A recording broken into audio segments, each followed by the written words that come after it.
Graça e paz. Bem-vindos à segunda aula da nossa matéria de História da Igreja. E nessa matéria iremos abordar o tema o cristianismo apostólico e as perseguições, a expansão do cristianismo. E ser-me-eis testemunhas tanto em Jerusalém como em toda a Judéia e Samaria e até os confins da terra. Isso foi as palavras de Jesus, conforme está escrito no livro de Atos dos Apóstolos, capítulo 1, versículo de número 8. O pequeno grupo de Jerusalém, a princípio amarrado exclusivamente ao exclusivismo judaico, vai pouco a pouco se desprendendo de suas raízes étnicas. Com Paulo, a mensagem do Evangelho ganha projeção mundial, não apenas geograficamente, pelo seu trabalho missionário, como também culturalmente, pela sua exposição da mensagem cristã dentro dos conceitos gregos. Seu vigoroso pensamento, formado por elementos tanto judeus quanto não judeus, possibilitou ao Espírito Santo fazer de suas cartas uma boa nova para toda a humanidade. Pela palavra da verdade do Evangelho, que já chegou a vós, como também está escrito, está em todo o mundo, e já vai frutificando. Isso está escrito em Colossenses 1:5, a parte B, e 6, a parte A. Próximo do ano 90 depois de Cristo, morria João, o apóstolo João, o último dos 12 apóstolos. Mas o alicerce já estava lançado. Roma, o mundo e a história jamais seriam os mesmos. A pequena semente de mostarda começava a brotar e a crescer, para dar alívio e cura a um mundo mergulhado na idolatria, na violência, na homossexualidade, no infantocídio, na vazia especulação filosófica e na obscuridade do ocultismo. Enquanto o grande corpo do Império Romano foi invadido pela violência aberta ou solapado pela lenta decadência, uma religião humilde e pura gentilmente insinuou-se dentro da mente dos homens, cresceu em silêncio e obscuridade, recebeu novo vigor da oposição e, finalmente, ergueu a triunfante bandeira da cruz sobre as ruínas do Capitólio. Agora, o próximo tópico é a morte dos cristãos como espetáculo. Conforme está escrito em João, capítulo 15, versículo 10, lembrai-vos da palavra que vos disse, não é o servo maior do que o seu senhor? Se a mim me perseguiram, também vos perseguirão a vós. Se guardarem a minha palavra, também guardarão a vossa. Não tardaria, e este grupo de pessoas entraria em conflito cada vez maior com o sistema existente. Sua vida pura, sua fé em comum e seu zelo perturbaram o paganismo. Acusações de todos os tipos foram lançadas sobre os cristãos. Em 68 d.C., Roma foi incendiada, provavelmente pelo próprio imperador Nero, que, para desviar a culpa de si, lançou-a sobre os cristãos. Com isso, iniciou-se uma onda de perseguição e morte sobre a igreja daquela cidade. Em primeiro lugar, prenderam os que se confessavam cristãos. Em segundo, uma multidão inumerável, por conta da denúncia feita aos cristãos, não começou a perseguir os servos de Deus, por achar que eles tivessem culpa pelo incêndio, mas por considerá-los inimigos do gênero humano. O suplício destes miseráveis foi ainda acompanhado de insultos, porque eram cobertos com peles de animais ferozes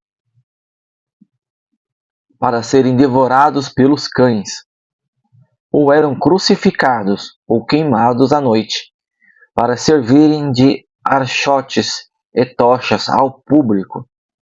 Nero ofereceu seus jardins para este espetáculo.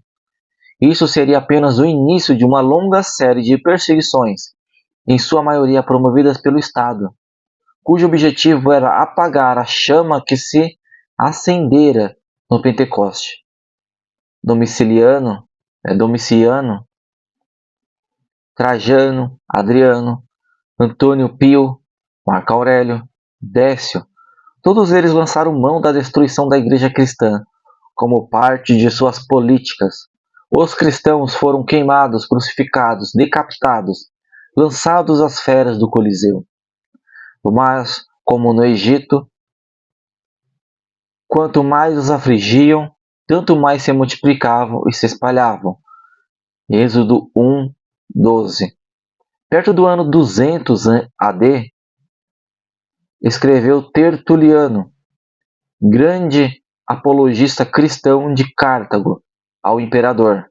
Ele escreveu a seguinte frase: ainda que sejamos recentes, temos enchido todos os lugares de seu domínio, cidades, ilhas, corporações, concílios, exércitos, tribos, o senado, o palácio, as cortes judiciais. Se os cristãos desejassem vingança, seu número seria abundante, pois eles têm seu partido não nesta ou naquela província somente, mas em todos os cantos do mundo. Como veremos, a oposição cerrada solidificou a Igreja. Então, todas essas perseguições que a Igreja sofreu durante os anos, as décadas, os séculos, solidificou a Igreja, meio que fortaleceu a Igreja. Agora nós iremos ver o próximo ponto, que é as perseguições. Enquanto o cristianismo era visto apenas como mais uma seita judaica, ele não sofria nenhuma censura como religião ilegal, pois o judaísmo gozava do privilégio de ser a religião legal, convivendo com todas as religiões já existentes no Império pela Pax Romana, ou a paz romana. Mas quando o cristianismo foi se solidificando cada vez mais como religião autônoma e separada do judaísmo, o Estado então começou a perseguir os cristãos, porque havia uma lei que interditava as novas religiões por temer agitações sociais provocadas por invasões religiosas. O texto citado por Cícero, de Legibus 2, 8, asseverava que ninguém tenha deuses particulares, nem novos, se eles não tiverem sido admitidos pelo Estado. Então aqui nos mostra que o Império Romano tinha um certo domínio sobre a religião que estava sendo divulgada ali no Império Romano. Então, os deuses, com D minúsculo, tinham que ser aprovados, admitidos pelo Estado romano, para que eles pudessem sim ser cultuados. Isso teve início no ano 64 d.C., quando Nero pôs fogo em Roma e acusou os cristãos, os quais foram perseguidos e mortos. Este fato foi apenas um preâmbulo do que aconteceria nos séculos posteriores, até 250 d.C. Tais perseguições foram locais e esporádicas, até se tornarem gerais e constantes. Agora, as causas das perseguições. As causas se desencadearam esta onda de perseguição, que perdurou por mais de 2 séculos. Foram várias. Uma dessas causas, a gente vai ter causas políticas, religiosas, sociais e econômicas, entre outras. Então, aqui falando sobre a causa, uma dessas causas, que é a causa política, marcando o início do Império e o final da República, formou-se um regime político caracterizado pelo absolutismo teocrático. O Estado estava ligado umbilicalmente a religião. Todos os sucessos obtidos eram creditados aos deuses, o D minúsculo. Até mesmo os imperadores deram a si mesmo o título de Augustus, isto é, divino. Então os imperadores se autodenominavam divinos, como se fossem divindades.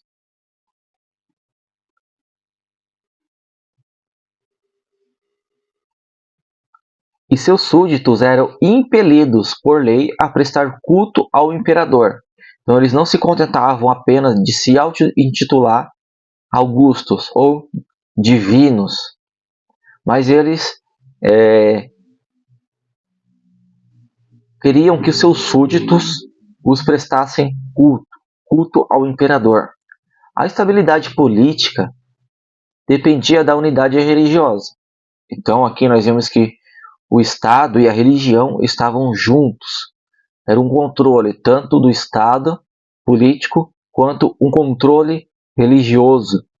Toda e qualquer religião que se insurgisse contra a religião estabelecida pelo Estado era tida como anarquista e inimiga de César. E o cristianismo era considerado uma delas, uma das religiões que eram consideradas anarquistas, ou seja, que não queriam um controle do Estado, ou seja, uma religião que estava contra o Estado, de acordo com a crença deles. Porque se eles tinham uma religião, essa religião estava ligada ao Estado, ou seja, toda religião que pregasse algo diferente dessa religião que eles adotaram, era considerado como inimiga do Estado. E assim era o cristianismo, ele era considerado uma inimiga do Estado. Mas o curioso é que os imperadores mais cruéis no trato com os cristãos foram considerados os melhores administradores do império.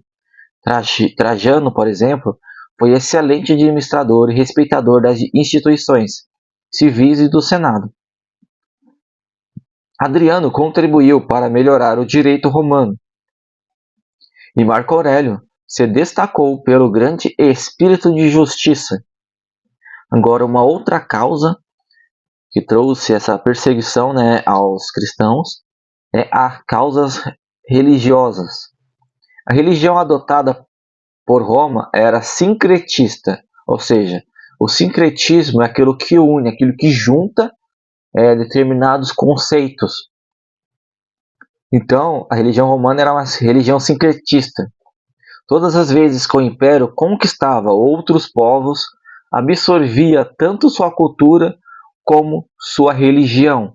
Então ele adotava, misturava, como ela absorvia as outras religiões, aqueles deuses daquelas religiões eram absorvidos para essa religião romana. Então, absorvia tanto sua cultura como sua religião. Isso era a tática dos romanos para manter o controle em cima de outros povos. Havia deuses para todos os tipos e gostos. O povo era obrigado a queimar incenso perante as imagens e prestar-lhes tributo. Contra isto, os cristãos mantinham a convicção de que existia somente um único Deus, e sua adoração não se dirigia a objeto material algum. Esta postura lhes valeu muitas vezes a acusação infundada de que eram ateus. Então, nós vamos ver aqui dois pontos importantes. O primeiro era do sincretismo que a religião romana, o Império Romano, adotava na sua religião. A gente vai ver a extensão disso com o próprio cristianismo, mais especificamente o catolicismo romano, porque ele adota essa prática de sincretismo, conforme um exemplo aqui no Brasil, no próprio Brasil, todas as cidades aqui do Brasil vai ter uma capela, uma igreja, uma matriz, que em algumas cidades também a gente vai ter os santos padroeiros, que era uma forma de sincretismo que quando o catolicismo romano adentrou no Brasil, através desse sincretismo, que era a mistura, a junção absorvendo as crenças da localidade. Eles iam colocando, denominavam santos padroeiros para determinada região. Então, em algumas regiões do Brasil, a gente vai ter os santos padroeiros daquelas regiões. Então, santos padroeiros dessas regiões. Então, isso demonstra o sincretismo. Então, e o outro ponto era que os cristãos eram considerados ateus, os cristãos, né, ali daquela época. Lembrando que a gente está falando da época, dei um exemplo aqui do cristianismo, catolicismo romano, essa questão do sincretismo, ele só vai surgir muito tempo depois desse ponto que nós estamos abordando, que é o início da igreja, a perseguição dos apóstolos, né? Então, e o outro ponto aqui era que pelos primeiros cristãos, a igreja primitiva, não adorar nenhum tipo de imagem, conforme o próprio judaísmo também não adorava imagens, o cristianismo ele vai adotando isso também, e isso dá uma fama, uma acusação aos cristãos, ali a igreja primitiva, de ateus, porque eles não adoravam imagens. Isso para eles era muito estranho para os romanos, né? A outra causa é uma causa social e econômica.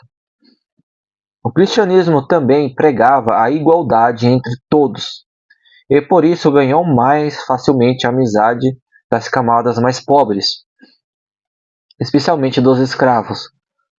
Temendo a influência do cristianismo na sociedade, muitos aristocratas que não queriam que o modelo social vigente mudasse, começaram a empenhar-se na campanha de difamação da religião cristã, porque viam que seus lucros oriundos da exploração das crendices populares estavam correndo perigo.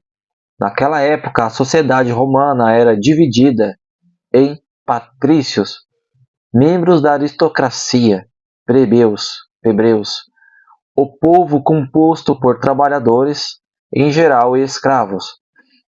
Somado a tudo isto, havia também os boatos populares que se levantaram contra os cristãos e sua religião.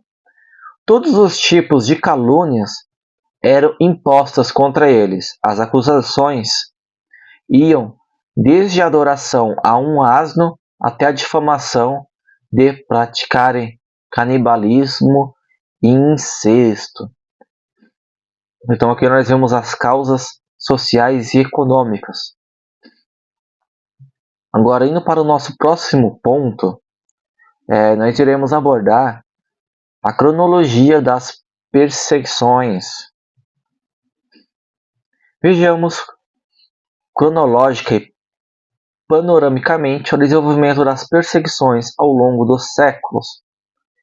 A primeira perseguição sobre o governo de Nero, 64 d.C., Nero tolerou a religião cristã durante algum tempo, mas em seus últimos anos de governo voltou-se contra os cristãos.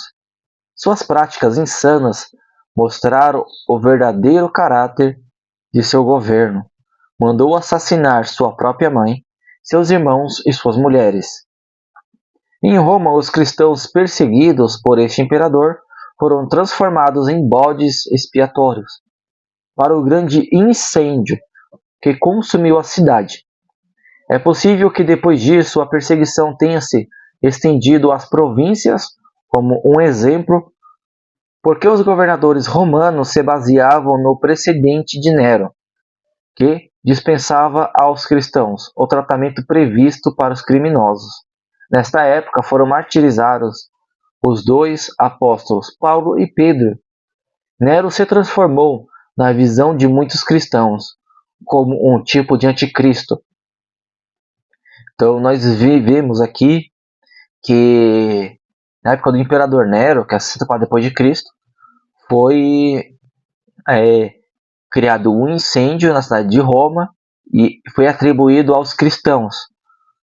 Ou seja, foram culpados inocentemente de um incêndio em Roma, já que eles eram vistos como anarquistas como inimigos do Estado, já que a religião romana era ligada ao Estado, à política. Então aqui a segunda perseguição foi sobre o governo de Domiciano, 96 depois de Cristo. Se a perseguição infligida por Nero foi desumana, Domiciano o superou nessa crueldade. Foi de pouca duração, mas tão violenta que até mesmo o primo deste, Flávio Clemente, foi morto e sua esposa exilada. A perseguição estava baseada sob a acusação de ateísmo, visto que os cristãos não participavam do culto ao imperador. Na época, o apóstolo João foi banido para a ilha de Patmos.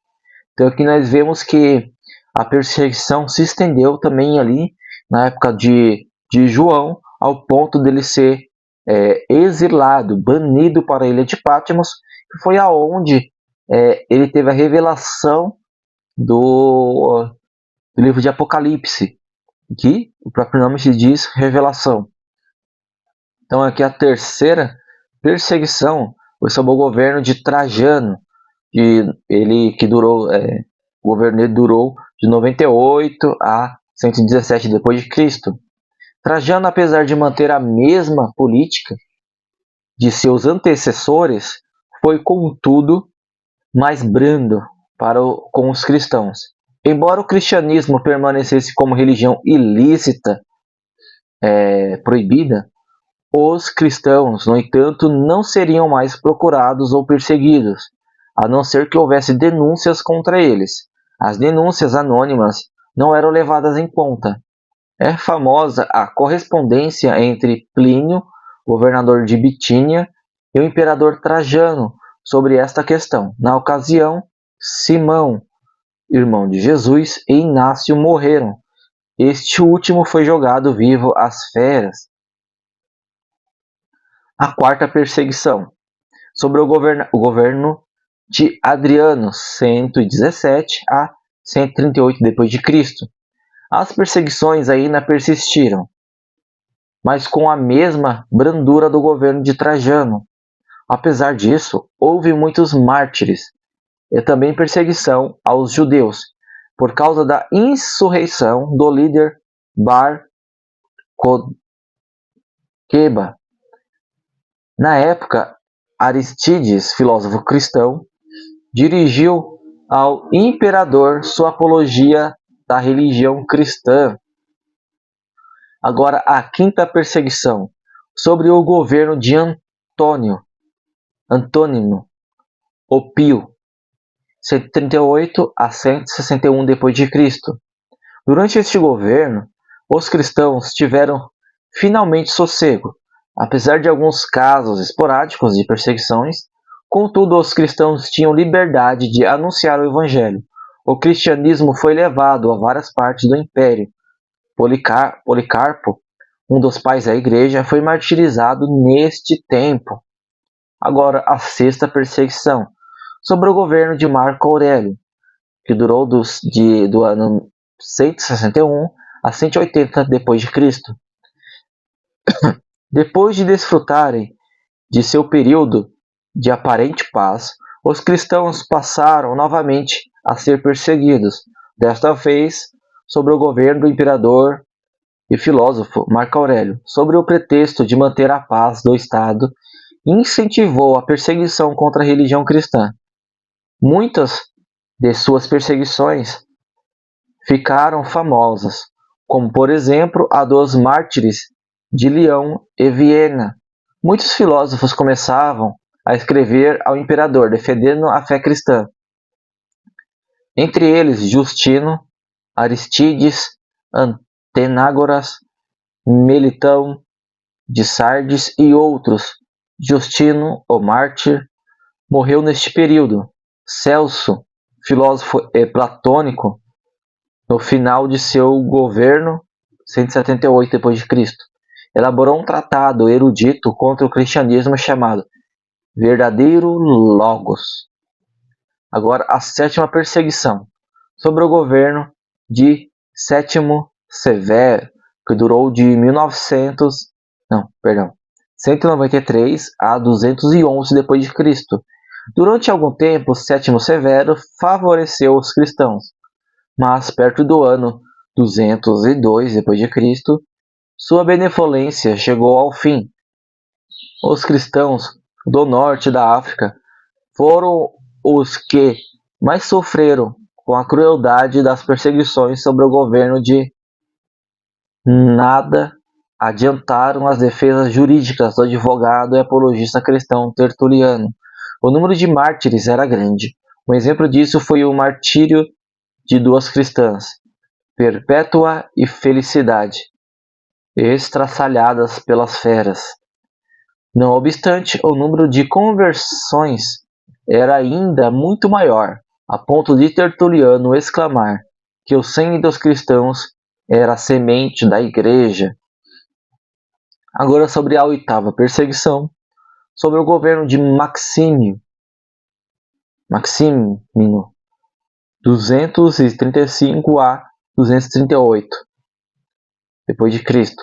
O governo desse tirano durou apenas 3 anos, mas foi um período de intensa perseguição.